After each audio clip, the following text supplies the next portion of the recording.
The chicken pot pie still steamed on the table when it happened.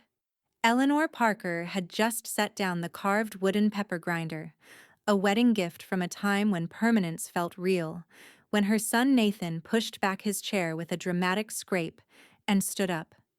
He reached into his coat pocket, pulled out his thick leather wallet and dropped it hard on the table in front of her, the sound sharp as a gunshot in the cozy dining room. "Here," he said, his voice clipped, eyes cold. "Why don't you just take the whole damn thing, since that's what I'm good for? You're just a monthly expense, right?" The room froze. Lauren let out a sharp nasal laugh that broke the tension like ice cracking. "Oh my God, Nathan," she said, swiping her blonde hair behind one ear. "You didn't." But she was smiling. Not with surprise. More like pride. Eleanor didn't flinch. Didn't blink. Just looked at her son, her only child, and took in the scene like a photograph she'd study later. The veins on his temple. The glint of contempt behind his eyes.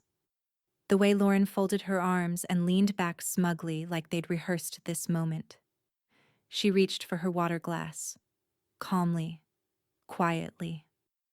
Took a slow sip. On the other side of the table, mashed potatoes cooled beside a plate no one would finish. The overhead pendant light buzzed softly, catching the edge of Nathan's Rolex. Eleanor set her glass down with care. "I see," she said, voice even.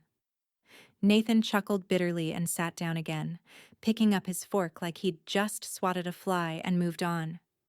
"You've been retired 10 years, Mom. You don't exactly contribute." Lauren smirked and reached for the bread basket.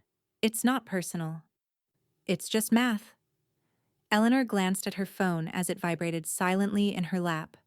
"Pat. Call Victor immediately." She didn't reply. Not yet. Instead, she looked at her plate, untouched, and thought about the numbers Nathan clearly didn't understand. $3,400, the monthly mortgage Eleanor had quietly been covering since his second failed business venture. $900. Lauren's private Pilates membership Eleanor paid for. Through a card Lauren thought she borrowed, permanently. $200. The child support Eleanor forwarded on Nathan's behalf, without his ex-wife ever knowing where it truly came from. $650. Groceries, internet, streaming services, auto insurance, all routed through quiet debit orders. The math, as Lauren so graciously put it, was about to become very personal. Eleanor stood, slowly, graciously.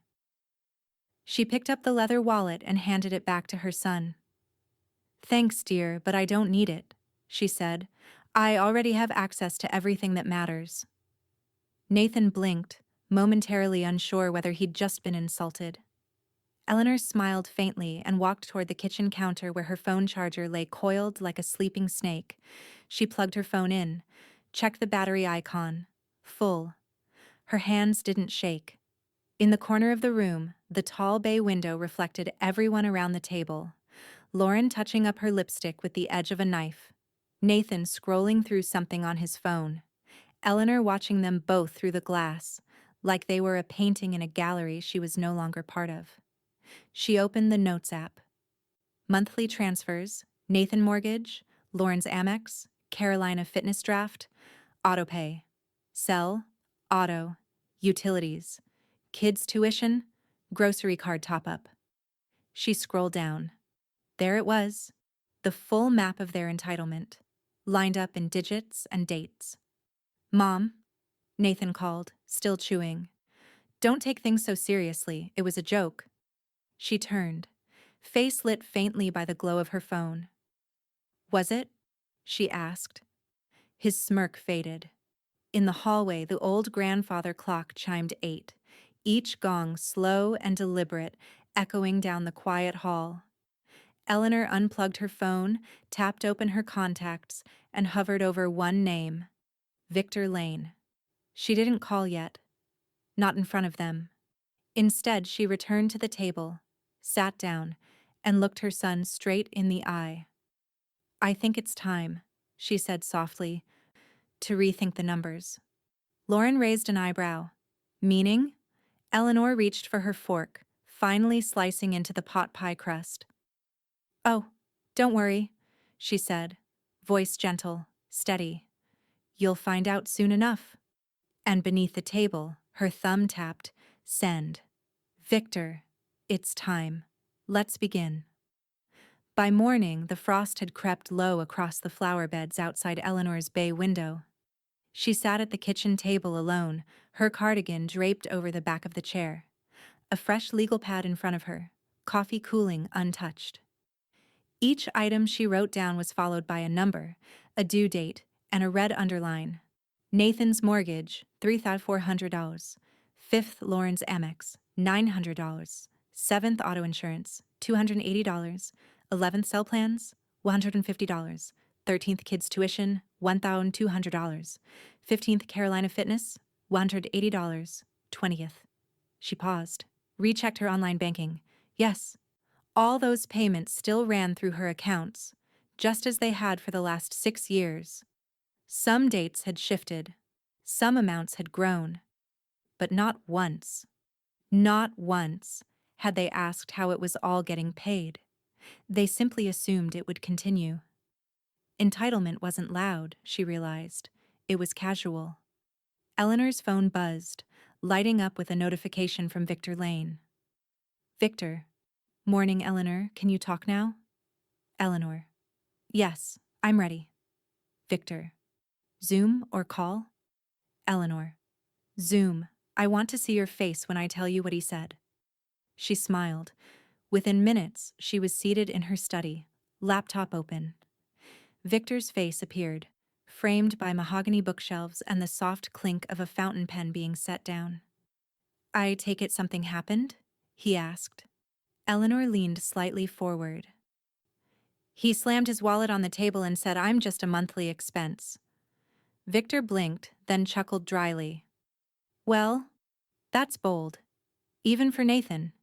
He's not worried about losing access, she said, because he doesn't believe he could lose it. Victor steepled his fingers. Then I think it's time we remind him who holds the checkbook. You want this airtight? As airtight as a coffin, she replied. They discussed structure, trusts she could move without needing permission. The bank's authority hierarchy, the difference between removing access and reallocating funds entirely. Victor made notes rapidly, occasionally nodding.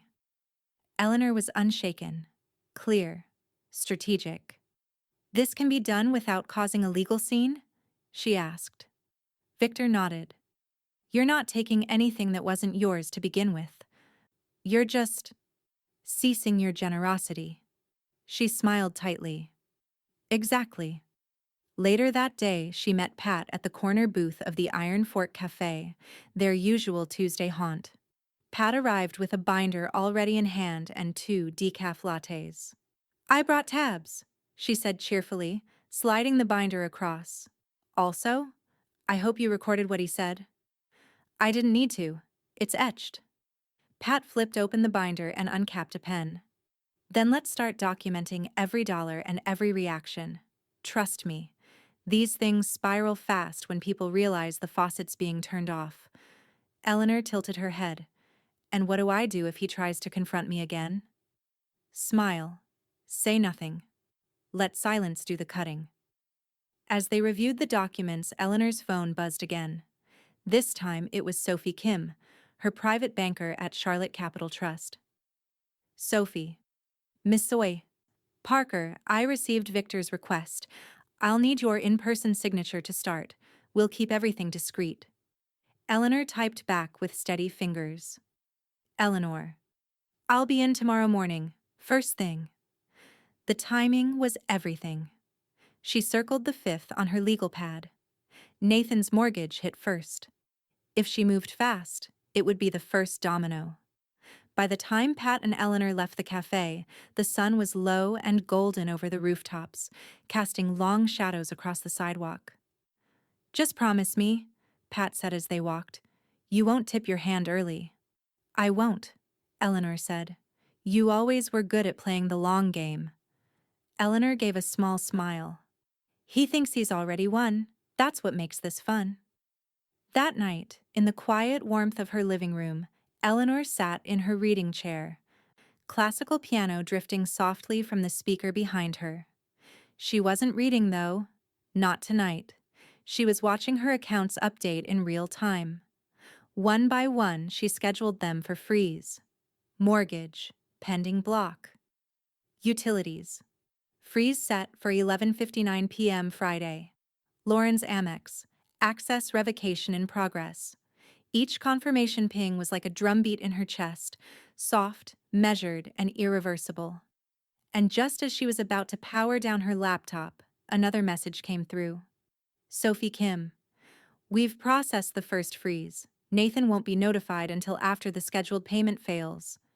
Eleanor sat back, folded her hands, and exhaled deeply. Let the silence speak first. Then let the collapse begin.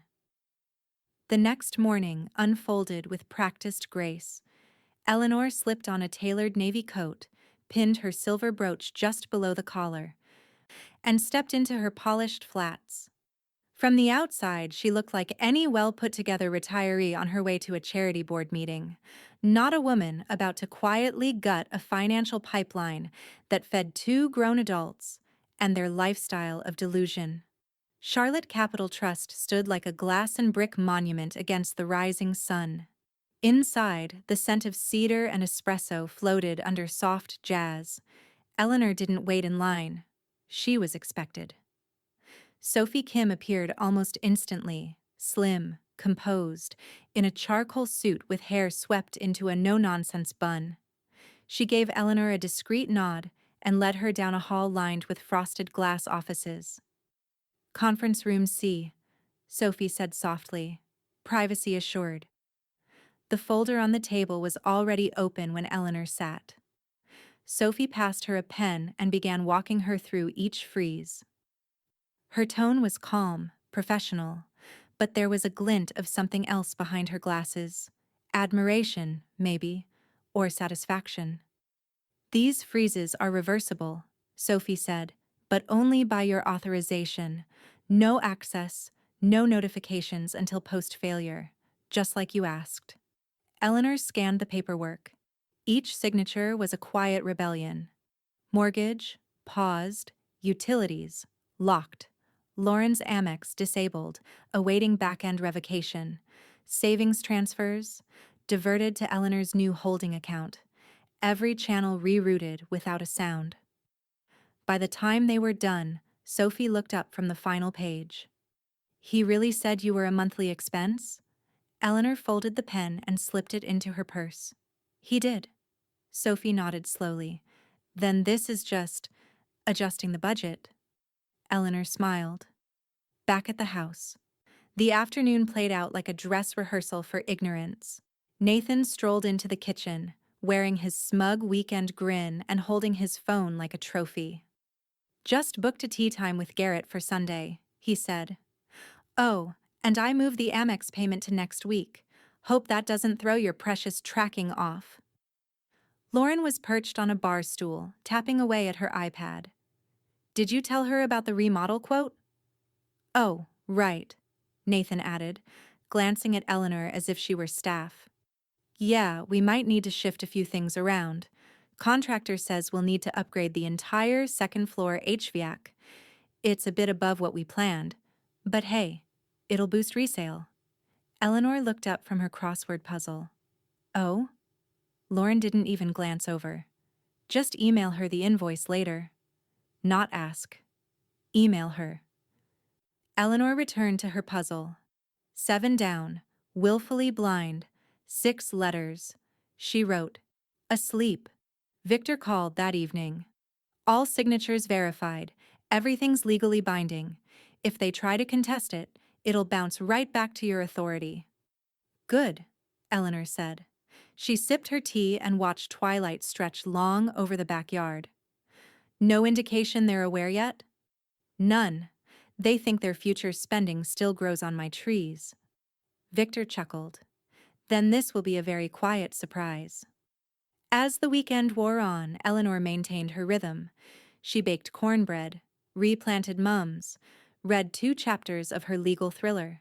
Nathan and Lauren, meanwhile, boasted their way through another brunch, this time with 2 couples from the club. Eleanor overheard the end of the call, Lauren laughing, saying something about how Nathan's mom basically funds our overhead, so we can focus on vision, not bills. Eleanor didn't flinch. She just stirred her soup and mentally noted the phrase, focus on vision, not bills. Across town, Pat sat with her notepad in the upstairs guest room, eyes narrowing as she replayed the earlier interactions. He's not worried, Pat said over the phone that night. That's the most interesting part. Good, Eleanor replied. I want the fall to feel sudden. A brief silence. Then Pat asked, You sure you're ready for the reaction? Eleanor's voice was soft but steel-edged. They're not. At exactly 11:59 p.m., her screen lit with a system alert. Mortgage, payment failed. Insufficient authorized source. Amex, declined, access revoked, no alarms, no calls, just quiet severance. And in the dark, Eleanor turned off the lamp beside her and laid her phone on the nightstand, screen still glowing with the first sign of financial rupture. Monday morning broke with a bright Carolina sky, blue so clear it looked freshly polished. The Parkers' kitchen smelled of burnt toast and frustration. Declined? Nathan's voice cut across the marble countertops, sharp enough to crack the calm. He held his phone at arm's length like it was diseased. That's impossible. Lauren, in her silk robe, hovered beside the coffee maker, staring down at her tablet. It says payment failed, she said, scrolling rapidly. Mortgage auto draft rejected, and the Amex flagged for insufficient authorization. What does that even mean? It means the bank screwed up, Nathan snapped. Again. He was already pacing, thumbs moving across his phone. I'll log in and fix it. Eleanor entered just then, serene as ever, her mug steaming and her robe belt tied neatly at her waist. She didn't rush. She didn't even look their way. She moved to the table, buttered a piece of toast, and began spreading marmalade with deliberate calm. From the dining room window, Pat watched the morning unfold through sheer curtains. She sat half-hidden with a notebook open in her lap, pretending to be casually sipping tea. Nathan frowned at his phone. Password denied. What the hell? He tried again. Denied again? Lauren's tone turned shrill. Try mine. I don't need yours. Try mine, Nathan. He did. Same result. Access restricted. Eleanor finally looked up. You might want to call the bank, she said lightly, as though discussing the weather. They'll explain. Lauren's head whipped toward her. Did you change something? Eleanor took a slow sip of coffee, met her daughter-in-law's eyes, and set the cup down with a soft click. I control those transfers. So yes, I suppose I did. The silence that followed was thick enough to chew. Nathan blinked. What are you talking about? I mean, she said evenly, that the accounts, payments, and authorizations you've enjoyed were all under my discretion. You assumed they were obligations. They're not. Lauren stared, color draining from her face. You can't just... I can, Eleanor interrupted. And I did. Pat's pen moved quietly across her notebook. Eleanor calm. Nathan red-faced. Lauren silent, shaking. Nathan laughed once, a short, disbelieving bark. You're kidding. This is some kind of sick power play? Eleanor's voice didn't rise. No, dear. It's a correction. Across the table, her phone vibrated. A text from Victor Lane appeared at the top of her screen. All reversals confirmed. Legal standing verified. They have no claim to reinstatement. She glanced at it, then locked the screen without comment. Lauren slammed her tablet shut. You're punishing us. For what? For telling you to be responsible? For trying to... To what? Eleanor cut in smoothly. Manage me? Lauren's mouth opened, then closed again.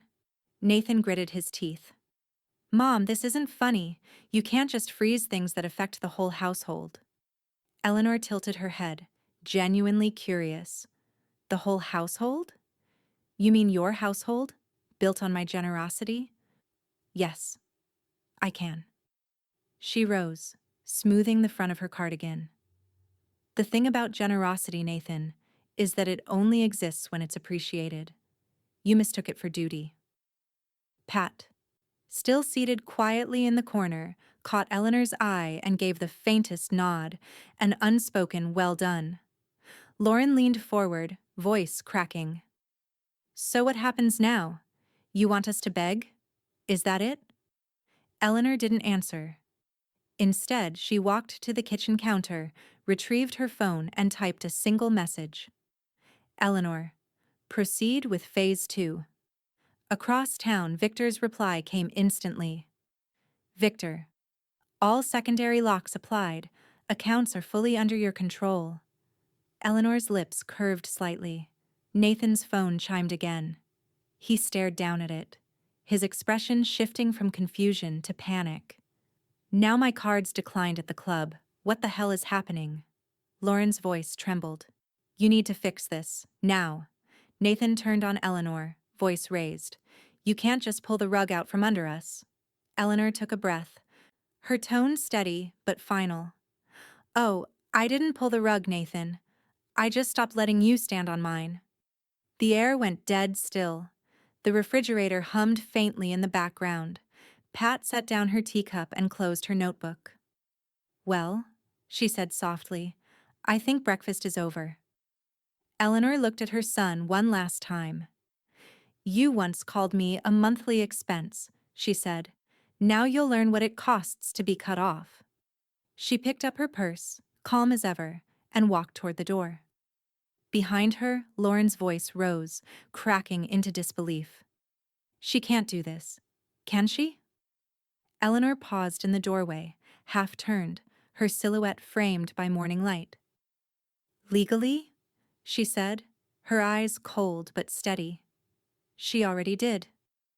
Then she closed the door behind her, the sound precise and final, like a vault locking shut. The dining room was already buzzing by the time Eleanor stepped back inside the house. Polished wood floors gleamed under the mid-morning sun, and the scent of fresh scones and coffee floated from the kitchen. Lauren had insisted on hosting this week's casual brunch for a few family friends. Eleanor suspected it was more about showing off the newly reupholstered chairs.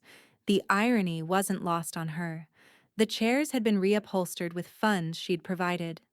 Nathan stood near the bay window, dressed in his country club casual, pale blue polo, khakis, and a forced smile. He was holding court with two other men, Garrett from the club and a younger cousin, Evan, gesturing like nothing had happened. But his phone never left his hand. Lauren flitted between the kitchen and the table, pouring mimosas and avoiding Eleanor's gaze completely. Her smile was stiff, her cheeks unnaturally pink, and each time her phone buzzed, she flinched like she was bracing for bad news. Eleanor took her seat at the far end of the table, across from Pat, who was already sipping tea with a quiet smirk that said everything. Your son's posture has changed, Pat whispered, glancing discreetly at Nathan. Less peacock, more pigeon. Eleanor buttered a scone. He's starting to realize he can't puff his way through this. Midway through the second round of brunch chatter, Nathan's phone buzzed again. This time, louder. A sharp vibration that made Garrett glance over curiously. Nathan checked the screen and froze. Problem? Garrett asked. Nathan hesitated, then barked out a laugh that didn't reach his eyes. Just a glitch. Some stupid fraud alert. He tapped the screen aggressively, trying to log in. Again. The app stalled, then flashed. Access denied. Account frozen. Contact primary authorizer. Nathan's jaw tightened. He backed away from the table, stepping out into the hallway. Eleanor watched him go with the faintest lift of an eyebrow. Lauren's phone lit up next. She didn't even try to hide her panic this time. Nathan, she called, setting down her mimosa. Can you come back here? Right now? Murmurs passed among the guests. Evan leaned toward Pat. Everything okay? Pat smiled warmly. Oh, I'm sure it's just a minor financial oversight. These things happen when you don't pay attention to who's actually paying the bills. In the hallway, voices were rising. I can't move anything, Nathan hissed. Every transfer is blocked. Lauren's whisper was urgent. What about mine? Gone, cut off. Everything's under her control. How the hell did she even do this? They reappeared moments later, pale and tight-lipped, returning to the table like actors who missed their cue. Eleanor didn't speak. She didn't need to. Victor called precisely at 12:04 p.m. She stepped into the sunroom and answered on the second ring. They've attempted to override 3 accounts, Victor said without preamble. One from Nathan's mobile device, one from Lauren's tablet, and one over the phone with the bank. And? Eleanor asked, though she already knew. All blocked. Our authorizations are intact. Sophie triple-verified everything. There's no path back in for them. Not without your approval. Eleanor allowed herself the smallest smile. Thank you, Victor. One more thing, he added. They called the bank manager directly. Nathan tried to claim you were incapacitated. Sophie documented the call and flagged it. Eleanor's smile faded, replaced with steel. That was fast, she said, voice flat. Victor paused. Still want to keep this out of court? For now. She ended the call, stepped back into the dining room, and sat as if nothing had happened. Nathan's face was flushed, his jaw clenched so hard she could see the muscle twitching. Lauren kept her eyes down, picking at her plate like she might cry if she looked up. Eleanor lifted her mimosa, tapped it gently against Pat's. To clean starts, she said, with perfect calm. Pat returned the gesture and clarified roles. Garrett blinked, confused. Evan raised an eyebrow, but neither of them said a word. Nathan stood suddenly. I need to speak with you. Alone. Eleanor didn't even glance at him. No. His voice dropped an octave. Mom. I said no, she replied, still slicing her scone. Lauren let out a small breath like she'd just been slapped. He loomed over her. You've made your point. Now fix this. Eleanor met his eyes, and for the first time in years, he looked away first. I didn't make a point, she said softly. I made a choice. The morning after the brunch, the house was quiet in a way that wasn't peaceful. It was brittle, like silence held under tension. Eleanor sat in the sunroom, her feet tucked under a knit throw, a ceramic teacup resting in her hand. Light filtered through the sheer drapes, casting faint stripes across her face as she scrolled through her tablet. She wasn't checking the news. She was reviewing every account tied to her name. One by one, the numbers appeared. Clean, frozen, rerouted, or shut down entirely. Nathan's mortgage autodraft, blocked and reassigned. Lauren's Amex, terminated. Balance defaulted to her name. The joint grocery card, closed. Streaming services, subscriptions, auto insurance, unlinked from Eleanor's accounts. Children's tuition fund, moved into a locked trust, with Pat named as co-trustee. Everything she'd once allowed out of habit, out of love, now folded back into her control like a quilt drawn tight over cold shoulders. The financial bleed had stopped. Across the room, Pat stood by the bookshelf, pretending to browse titles while glancing sideways at Eleanor's screen. Clean? She asked without turning her head. Eleanor tapped a final confirmation. Sterile. A small smile tugged at Pat's mouth. Feels good? Like brushing out a snarl that's been there for years. Down the hallway, Eleanor heard Nathan's office door shut harder than it needed to. A few seconds later, her email pinged. Subject, security alert, attempted login, unauthorized device time, 9:06 a.m. User, Nathan P42 action, taken, blocked. She didn't flinch, just sipped her tea. A second alert followed. Subject, password recovery request denied. Reason, account ownership does not permit recovery by external users. Then a text from Victor. He's tried to breach 3 layers of access this morning. Sophie flagged the attempts. All logged. Nothing compromised. Eleanor. Let him keep trying. Victor. You're in complete control. Nothing changes unless you say so. She looked up at Pat.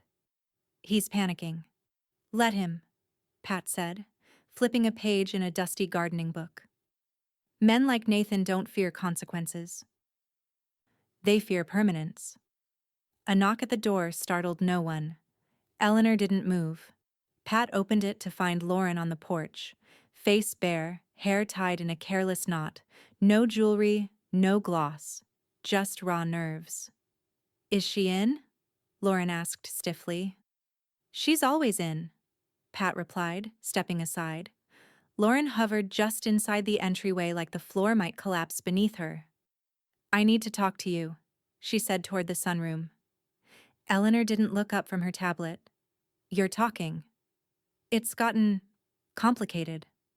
Eleanor closed the account app and locked the screen. No, it's gotten honest. Lauren's voice trembled. You've made your point. But Nathan's business is not my problem, Eleanor finished. I mean, he has partners, people depending on him. And I had a son? Eleanor said, setting her tea down. And he looked me in the eye and told me I was a line item. The words landed like glass on tile. Lauren's shoulders slumped. He's scared. Then perhaps fear will teach him what entitlement didn't. Lauren stepped back, the veneer cracking. We just thought. I know exactly what you thought, Eleanor said. That I would never stop. That your lifestyle was my responsibility. But I am not the safety net anymore. Pat leaned against the doorframe, arms crossed. Time's up, sweetheart. Lauren left without another word. By mid-afternoon, another email came through. Victor. Nathan contacted our office pretending to be your financial proxy. Claimed you were mentally declining. Sophie filed a fraud report. We're forwarding the recording for your records. Eleanor watched the file download, her mouth pressed into a thin, unmoving line. She didn't play the recording. Not yet. She closed the tablet and returned to her tea. Across the street, Nathan's car backed out of the driveway. Fast, angry, the tires kicking up dust as he disappeared down the road. Pat poured more tea without asking. He'll be back. Eleanor nodded slowly. I know. The following Sunday, Eleanor hosted brunch. Not out of tradition, but to see how everyone carried their silence. It was a crisp fall morning, the kind that smelled faintly of chimney smoke and wet leaves. The house looked exactly as it always had. Sun streaming through the kitchen skylight, fresh lilies on the entry table, jazz humming low from the living room speakers. But the air held a new weight. Eleanor was in full control, and everyone knew it. Nathan arrived late, unshaven, shirt wrinkled beneath a blazer he hadn't bothered to button. Lauren followed close behind, quiet, her heels scuffing awkwardly on the hardwood as if even the floor resisted her presence. Evan and Garrett were already seated in the dining room, sipping black coffee and stealing glances toward Eleanor as she laid out the final platter. Pat stood beside her, refilling juice glasses with the calm precision of a co-conspirator. Mimosas?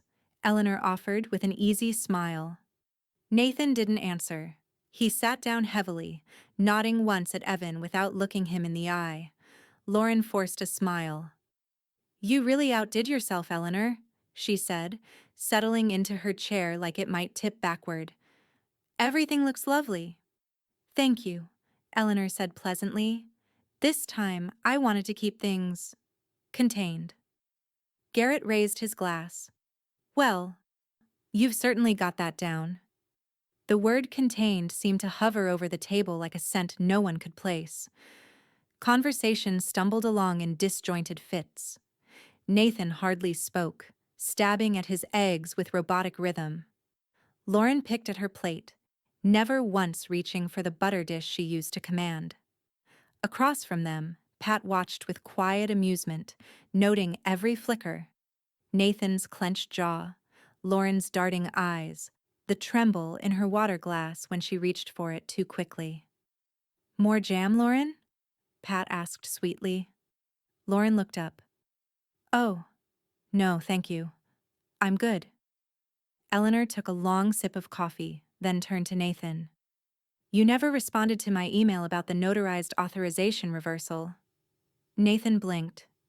"I didn't think it needed a response." "Oh, I think silence was quite telling," she replied. Garrett cleared his throat. Evan leaned back slightly, eyes narrowed. Eleanor continued, unbothered. "Victor has all the paperwork filed, every action fully documented, every transfer legally signed off. There's nothing left to contest." Nathan opened his mouth, then shut it again. Lauren jumped in. "We're not contesting anything. That wasn't our plan." Eleanor smiled. "I'm glad to hear it. I'd hate to think you were planning anything on my behalf." The pause was electric. Evan muttered under his breath, "Damn." Nathan's face turned a shade darker. He pushed his plate forward. "I don't think we need to do this in front of—" Eleanor raised a hand, not harsh, but final. "Nathan, you already did." Lauren reached beneath the table and touched Nathan's wrist, a subtle but desperate plea for him to stop. Victor's call came in just after dessert. Eleanor stepped into the next room to take it, her tone brisk, efficient. "Yes, I reviewed the recording. Yes, I want it on file with the others. No response necessary unless he tries again." Pause. "Yes, I understand filing a fraudulent claim can trigger a review. That's fine. Let it." She hung up and returned to the table as if she'd simply been checking the oven timer. No one spoke.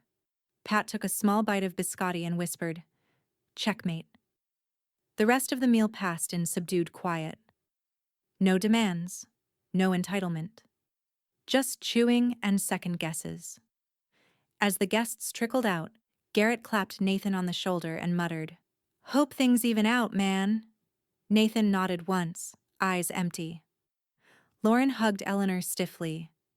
"Thanks for hosting," she said. Eleanor leaned in, her voice just above a whisper. "You can stop pretending now." Lauren pulled back, face flushing, and followed Nathan to the car. Inside, Pat joined Eleanor at the sink, rinsing glasses in silence. Then, they looked like people walking out of a house they no longer owned. Eleanor wiped her hands on a towel and stared out the kitchen window. "They don't," she said. By Thursday morning, Eleanor's house was humming, not with chaos, but with calm purpose.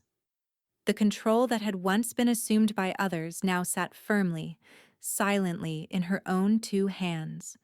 She didn't flaunt it. She didn't have to. The notifications told the story for her. Mortgage draft bounced. No authorized source car insurance. Payment canceled. Account closed. Streaming services revoked. No valid billing info club membership. On hold. Failed dues payment. Eleanor sat at the kitchen table, sipping Earl Grey as the autumn sun warmed the tile beneath her slippers. A binder lay open before her, every tab labeled, every statement sorted, color-coded, signed and notarized. Her estate, her money, her name. No more shared passwords. No more, "Let's just put it on your card for now." Across the table, Pat flipped through one of the folders, nodding occasionally. "You didn't just shut the doors," she said. "You changed the locks and called the locksmith before they noticed." Eleanor smiled faintly. "I waited long enough for them to knock politely."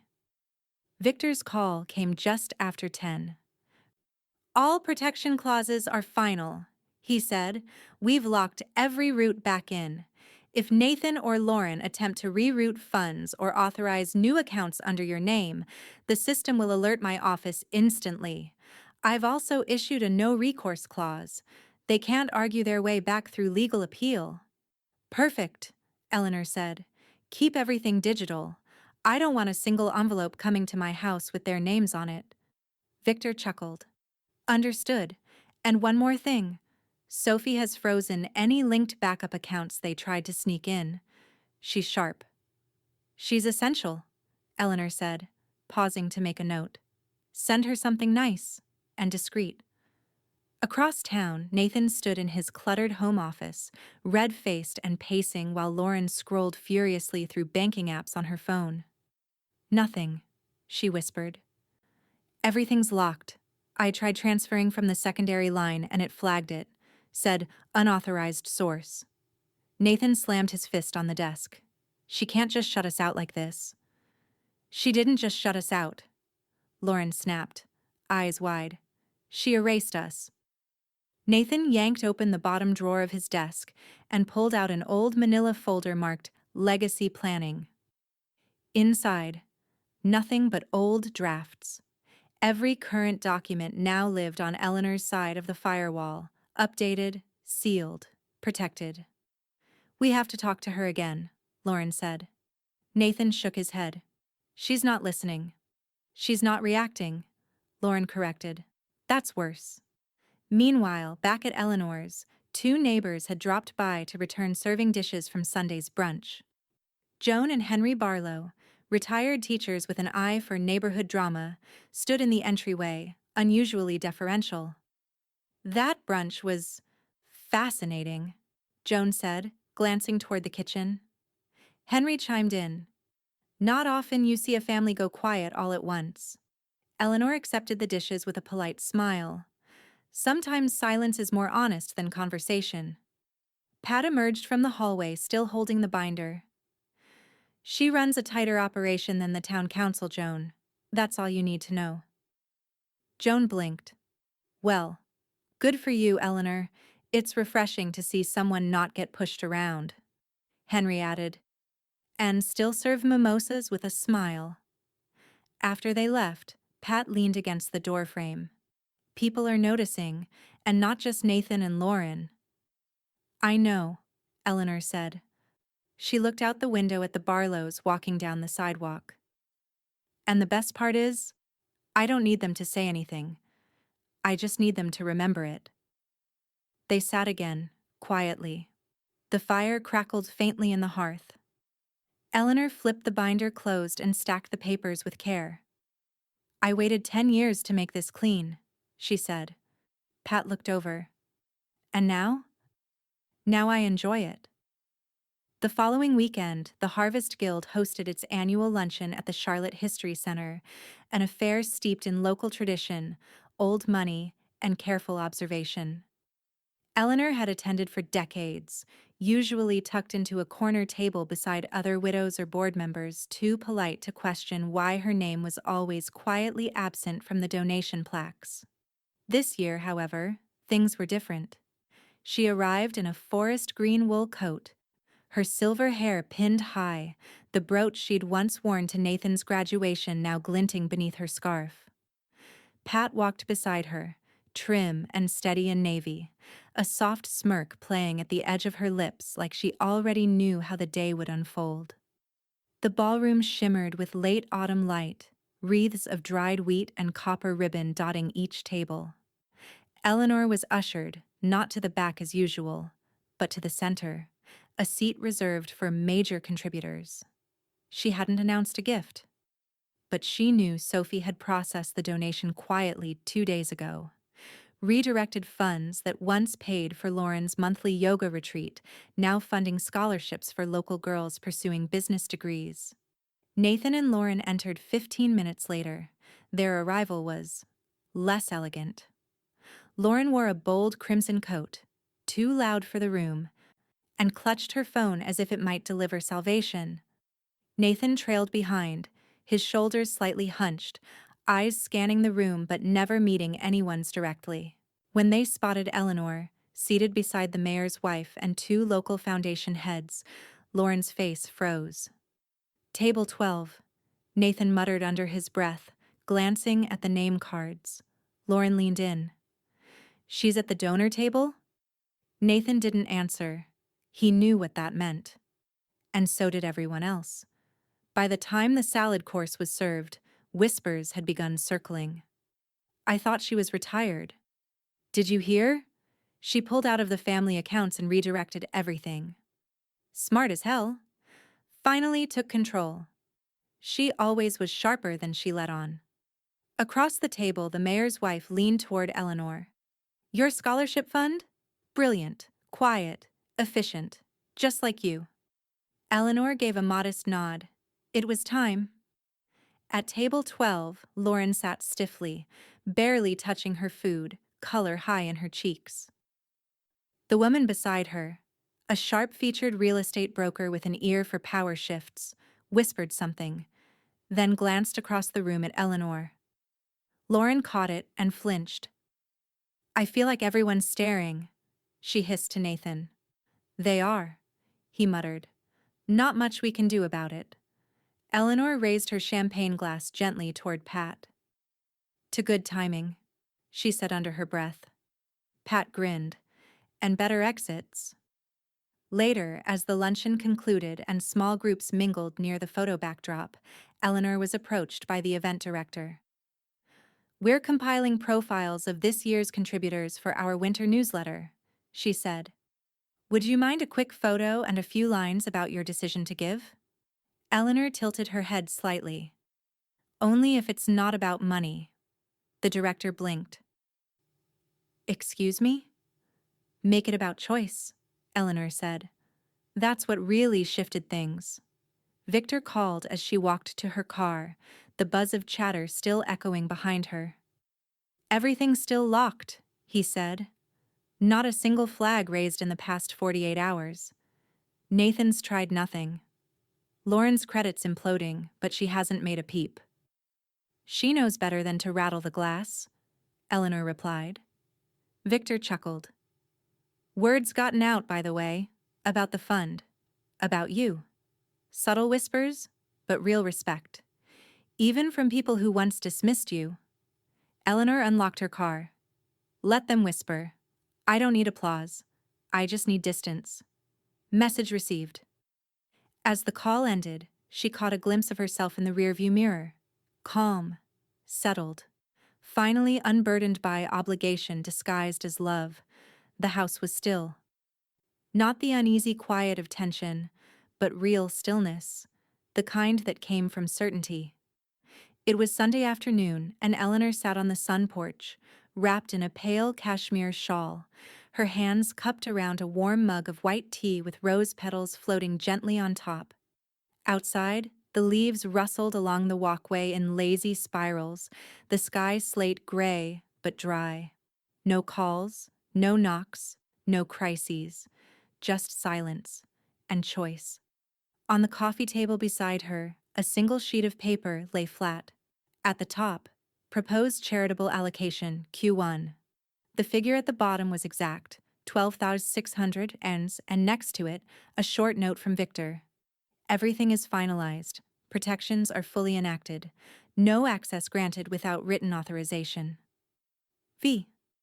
She reread the note, then set it down. It felt done. From inside, Pat's voice floated in, softly, humming along to Ella Fitzgerald. She emerged a minute later with a plate of lemon shortbread and 2 napkins tucked into her elbow. Still floating? She asked, handing over the plate. I think I've landed, Eleanor replied. Pat sat beside her, crossing her legs at the ankle. I've known you 30 years, and I've never seen you so still. I didn't realize how much energy I was spending, Eleanor said, glancing out the window. Just managing the expectations of people who never intended to carry anything. Pat nodded. It's not just the silence, it's the absence of noise. They sat in companionable quiet for a while, nibbling shortbread and watching a pair of squirrels chase each other across the backyard fence. Eventually, Eleanor reached for a red leather folder resting beneath the tea tray. "I've been working on the next round of allocations," she said. "The fund for single working mothers? I want to double it. Pull the excess from the car account Lauren was abusing." Pat arched an eyebrow. "She's still paying off that Range Rover?" "Technically, yes, but not with my money." Pat raised her tea in a silent toast. Down the street, two neighbors strolled past. Joan and Henry Barlow again. Joan waved through the sun porch window, and Henry offered a subtle thumbs up before tipping his hat. Eleanor smiled faintly. "They've started calling me ma'am again." "They never stopped," Pat said. "They just forgot why." Inside, Eleanor's phone buzzed once, a soft, single vibration. She checked it. Victor. "Just got an alert. Nathan attempted to add his name to an old Amex account. Denied automatically. Systems doing its job." Eleanor replied, "Good. Let it deny quietly." Victor responded almost instantly, "Always. Enjoy your Sunday." She set the phone face down and leaned back in her chair. From inside the kitchen, the tea kettle clicked off. Pat rose to fetch it, leaving Eleanor alone on the porch again. For a moment, she simply closed her eyes, let the silence rest on her shoulders like a blanket. This, she realized, was what freedom actually felt like. Not defiance, not resistance, but peace built brick by brick, on planning, on patience, and on saying no without apology. The back gate creaked. Eleanor opened her eyes just in time to see Lauren's car slowing near the curb. It didn't stop, just hovered for a moment, engine humming, then moved on. Pat returned with a fresh pot. "Was that her?" She drove past. "Didn't get out." "Good." They poured another cup in silence. Eleanor turned the red folder over once more and added a note to the margin. "Charlotte Literacy Initiative. Increase 25% by May." Pat glanced over. "You're building something better with every dollar they wasted." Eleanor nodded. "That's the only real power. Knowing you're not just cutting people off, you're redirecting what they took for granted." By the time November's chill rolled in, Eleanor Parker's home had become something of a quiet landmark on the street, an emblem of order surrounded by the soft chaos of other people's half-kept lives. The mailbox was tidy, the porch light worked. The hedges were trimmed precisely once every 2 weeks. Across the road, Nathan's house looked different. The lawn was patchy now, leaves gathering in sad piles against the porch. Lauren's SUV hadn't moved in 3 days. The air around their property seemed to sag. Eleanor noticed these things without malice, sipping her morning tea by the window, notebook open on her lap. The page bore a single heading, written neatly in her looping script. Entitlement, the absence of gratitude disguised as confidence. She underlined it once, then twice. Pat arrived mid-morning with croissants and her usual commentary. "Heard from Victor?" Eleanor nodded, handing her the letter that had arrived an hour earlier. Victor's stationery was crisp, embossed with understated authority. "All structures remain intact and permanent. Nathan Parker and Lauren Parker have no legal claim to your accounts, assets, or properties. All attempts to re-enter are logged and automatically denied. You are, in every sense, untouchable. Victor Lane, Esquire." Pat skimmed the note and grinned. "So, that's that." "It was that the moment he called me an expense," Eleanor replied. Pat poured coffee into 2 mugs.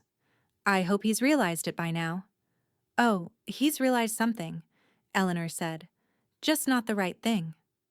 They both looked out the window. Nathan was outside, standing by his mailbox with a stack of unopened envelopes in his hands. Lauren hovered behind him, arms crossed, coat collar pulled tight. They weren't fighting. Not this time. They just looked emptied. Pat tilted her head. "That's new." Silence looked strange on him. Eleanor set down her pen. "It's not silence. It's defeat without understanding. He's learned consequence, but not humility." You think he'll ever say he's sorry? Eleanor smiled faintly.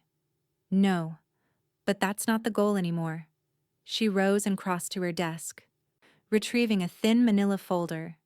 Inside were notes for a new project, something she'd been sketching in the margins for weeks. Charlotte Women's Leadership Initiative, she read aloud. Scholarships, mentorship, small business microgrants. It's time to build something that doesn't take from me to survive. Pat's eyes brightened. You're turning revenge into reinvestment. Eleanor chuckled softly. Revenge is short-term satisfaction. Control is long-term peace. The doorbell rang. Pat stiffened. Want me to get it? No, Eleanor said. I know who it is. When she opened the door, Nathan stood there, wind-chapped and exhausted. Lauren stayed in the car, staring straight ahead. Mom, he started. Can we talk? Eleanor regarded him a long moment, then stepped aside. Briefly. He stepped in, eyes darting around the pristine foyer. The gleam of polish, the absence of chaos. He exhaled. I know things got out of hand. I said things I shouldn't have. You said what you believed, Eleanor replied. That's worse than what you said. Nathan shifted uncomfortably. I didn't realize how much you were covering. You didn't want to realize, she corrected. He nodded once, looking down at his shoes. We're figuring it out, slowly. I hope so. He hesitated. I wanted to say thank you for what you did before. I know it wasn't easy. Eleanor's tone softened, but not enough to invite him back. The hardest part wasn't doing it. It was waiting to see whether you'd ever value it. He looked up, eyes wet but proud enough not to show it. I do now. I hope so, she said again. He nodded, stepped back toward the door, and left without another word. When Pat returned from the kitchen, she found Eleanor standing by the window again, notebook open, tea cooling on the sill. Well? Pat asked. Eleanor smiled faintly. He said thank you. Pat arched an eyebrow. And I didn't say, you're welcome. The donation was finalized on a Thursday. It took exactly 8 minutes. 4 signatures, 1 verification code from Sophie, and a final submit click that redirected what used to fund someone else's entitlement into something that mattered. Eleanor leaned back from her laptop and exhaled, long and slow. Across her desk, the digital receipt blinked in soft green. Transfer confirmed. Charlotte Women's Leadership Initiative amount, $78,500, recurring, quarterly. Done. Outside, the wind was scattering brittle leaves across the lawn, hurrying them into corners as if embarrassed by their own noise. Eleanor watched from the study window, warm mug in hand, feeling no need to explain anything. Not to Nathan, not to Lauren, not even to the version of herself that once asked for permission to draw her own boundaries. She didn't owe a soul. Pat walked in without knocking, as she always did. It go through? Eleanor turned the laptop toward her. Every penny. Pat's eyes lit up. They'll never see it coming. They don't see much, Eleanor replied, especially things that don't benefit them. Pat moved to the bookshelf, tracing her finger over the spines of the legal binders. You know, for years they made it sound like you had too much. Too much control. Too much money. Too much presence. Eleanor nodded. And now I'm using every bit of it to fund women who've been told they have too little. Victor's call came mid-afternoon. It's done, he said without greeting. The funds are locked into the charitable trust, permanent status. They can't be diverted, contested, or frozen, even in probate. Perfect, Eleanor said. Victor hesitated before continuing. I got a call from a friend on the city board. They're adding you to a nomination list for Community Stewardship Awards. I'm not interested in a plaque, she said. It's not about the plaque, he replied. It's about who doesn't get nominated this year. She smiled. Ah, that I'll accept. Later that evening, Eleanor hosted a small fireside gathering, just 5 women. Quiet leaders, behind-the-scenes changemakers, not the type who chased headlines, but the type who made them possible. They sipped cider and passed around plates of homemade pecan bars. Pat stood near the fireplace chatting with a retired judge. Another guest leaned in toward Eleanor and said quietly, "I've never seen someone redirect legacy like this. You didn't just take back your power, you gave it away, intentionally." Eleanor's gaze flicked to the window. Across the street, Lauren stood in her kitchen, staring blankly out at the dark. Nathan wasn't visible. The porch light was off. "They never thought I'd let go," Eleanor said softly. "That's what kept them from holding on." The woman nodded. "And you did it without rage." "Rage is a spotlight," Eleanor replied. "Strategy is a shadow. I prefer the shadow." After the guests left, Pat returned from the kitchen with the last of the wine and a knowing smile. "They're going to talk about tonight," she said. "Probably not to your face, but they will." "Let them," Eleanor said, folding a blanket over the back of the couch. "I didn't do it for applause." Pat sat across from her and raised her glass. "No, but you did it beautifully." Eleanor's phone buzzed once, a new alert. Nathan attempted to authorize a wire transfer from a closed discretionary account. Status: blocked. Action: logged. She didn't flinch, didn't even touch the phone. Instead, she reached for her notebook and scribbled a single line under her new header. Next steps. Phase 2. The Charlotte Gazette ran the headline in their Sunday feature with uncharacteristic boldness. "The Quiet Power of Eleanor Parker, When Strategy Replaces Sacrifice." It had taken Eleanor less than 5 seconds to approve the interview. Not because she needed the attention, but because for once, the spotlight was pointed exactly where it should be.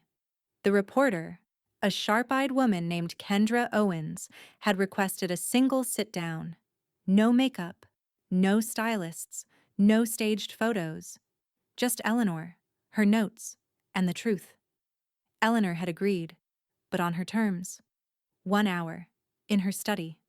No questions about Nathan and Lauren unless she brought them up first. Kendra arrived early, tape recorder already running. She asked her first question with an even voice. "Did you know it would end like this?" Eleanor smiled slightly, a teacup already balanced in her hand. "I didn't know," she said. "I just refused to end like that." By the time the article dropped, the calls began. Not from Nathan, not from Lauren, from foundations, nonprofits, community boards. One from a small business incubator in Raleigh. Another from a legal clinic that worked with women exiting coercive financial partnerships. They weren't offering awards. They were asking for blueprints. Across town, Lauren sat in a crowded coffee shop, scrolling through her phone, pretending not to read the Gazette profile while also screenshotting half the quotes. Nathan sat across from her, sunglasses on indoors, jaw tight. "It's everywhere." "She didn't even mention us by name," Lauren said, teeth clenched. "She didn't have to," he snapped. The barista behind the counter leaned over to her coworker and whispered, "That's the son, right? From the story?" Lauren's cheeks burned red. Back at Eleanor's house, the study had become something closer to a command center. Pat sat curled up in the corner chair, wine in hand, watching as Eleanor sorted through a growing stack of invitations. "She's on the shortlist for the North Carolina Strategic Giving Panel," Pat said, scrolling on her tablet. "You realize they usually only put retired CEOs and bank chairs on there, right?" Eleanor didn't look up. "Well, I was a businesswoman. I just didn't need a boardroom to prove it." Victor called that afternoon with a calm tone Eleanor had come to associate with good news. No new breaches. Lauren attempted to access one of the closed joint accounts again. System shut her out instantly, We're forwarding all failed attempts into a permanent log now. Put it in the file, Eleanor said. Don't even flag them anymore. They're irrelevant. He hesitated. Have you seen the magazine? I have.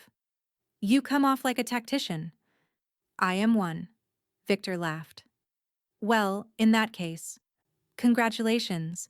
You've managed to execute the cleanest family financial severance I've seen in 20 years and turned it into a blueprint for others. That's what they never understood, Eleanor replied. This wasn't revenge. This was architecture. After the call, Eleanor and Pat stood at the bay window, tea cooling in their hands. Across the street, Nathan's porch light flickered, uncertain, like its owners. They're going to fade, Pat said softly. They already have, Eleanor replied. A breeze rattled the window panes. Pat turned. Do you regret not letting them come back? Eleanor considered that. No, because I never shut the door. I just stopped leaving it unlocked. They sat together for a long time in silence. The fireplace crackled. The clock ticked. And then Pat asked the one question no one else had dared. Eleanor, how long have you been planning this? Eleanor smiled slowly, not smug, not defensive, but honest. Since the day Nathan told me to stop buying organic groceries because it wasn't budget-friendly. And then bought Lauren a diamond tennis bracelet the next week. Pat nearly choked on her tea. You waited 8 years? I observed, I prepared, I built. That's borderline Shakespearean. No, Eleanor said, setting her tea down with purpose. It's maternal. We build, we protect, and when we must, we defend. It was a quiet Thursday when the final paperwork arrived. The envelope was thin, cream-colored, embossed with Victor's seal and bound in a red ribbon that looked more celebratory than legal. Inside, a single notarized letter confirming what Eleanor already knew.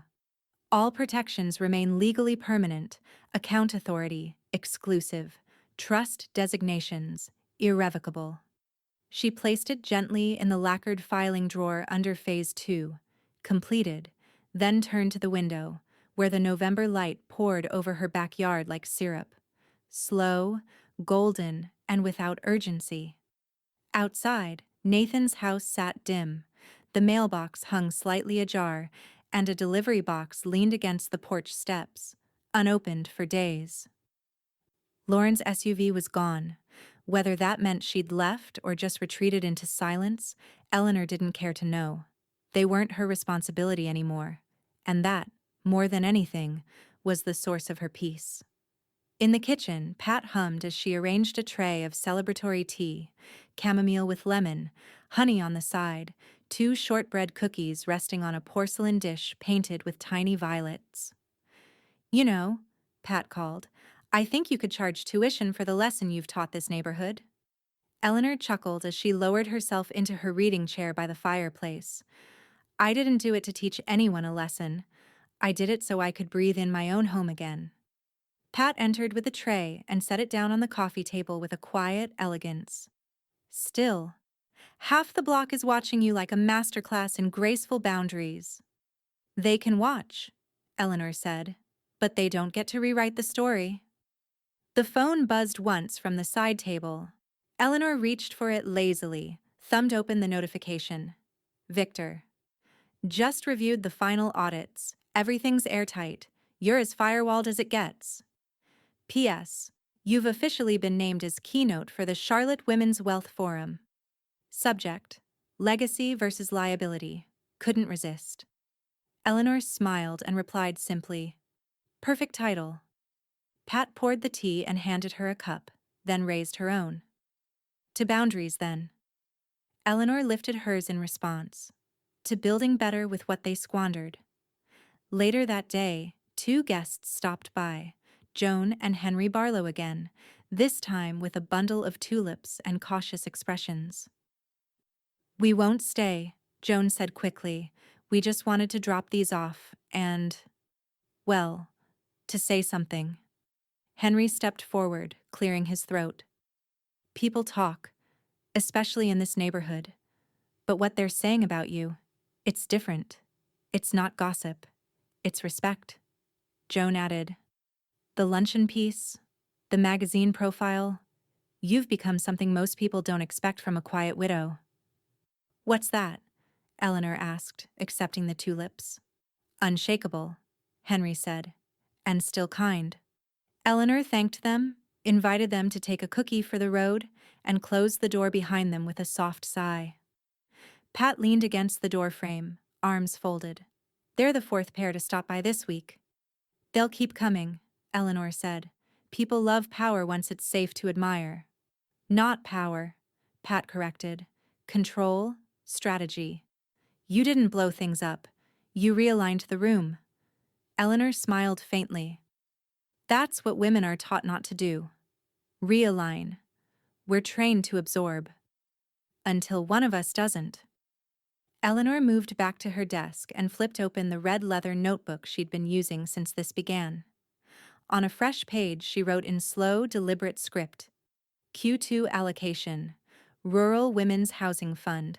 Initial $50,000 ad. Workshop development grants. Mentorship series. Legal aid. Tax education. She tapped the pen against the paper thoughtfully, then added, name program after my mother. She closed the book gently and turned back to the fire. They sat like that for a while. 2 women, 2 mugs, a fire, and the sound of nothing breaking. It was a cold, bright morning when the last line item vanished.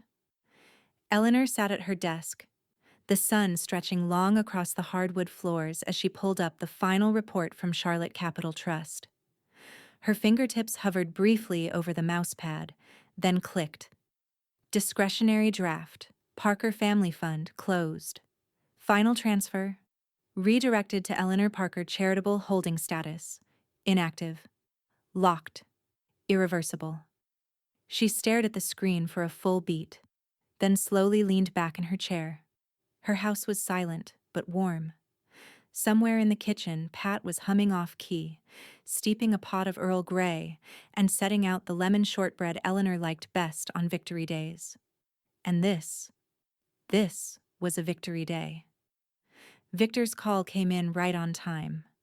No more ghost payments, he said without preamble. The last discretionary draft closed out this morning. I had Sophie triple verify every pathway. Nothing, absolutely nothing leads back to them anymore. Good, Eleanor said, her voice steady. They've bled enough from the roots of this house. Victor cleared his throat. You understand, Eleanor.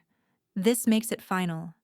Not just in practice, but in law, in legacy. Your estate, your assets, your name. It's all yours again. No backdoors. I know, she replied. That's exactly how I want it. Across town, Nathan stood in the middle of their kitchen, the morning paper folded but unread.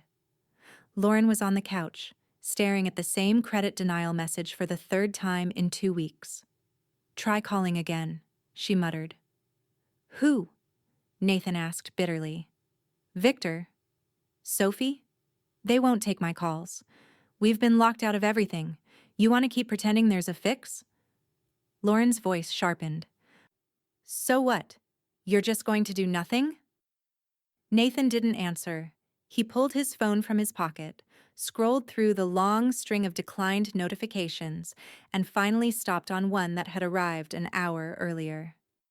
Final discretionary payment redirected. No access remaining. He lowered the phone slowly. It's over, he said. Lauren stared at him, as if he'd just declared the roof was missing. Over? She made sure we have nothing to stand on. No legal grounds, no leverage, not even access to her name. His voice dropped. We thought we had power because she never made noise, but she wasn't weak. She was watching. Lauren said nothing. There was nothing left to say.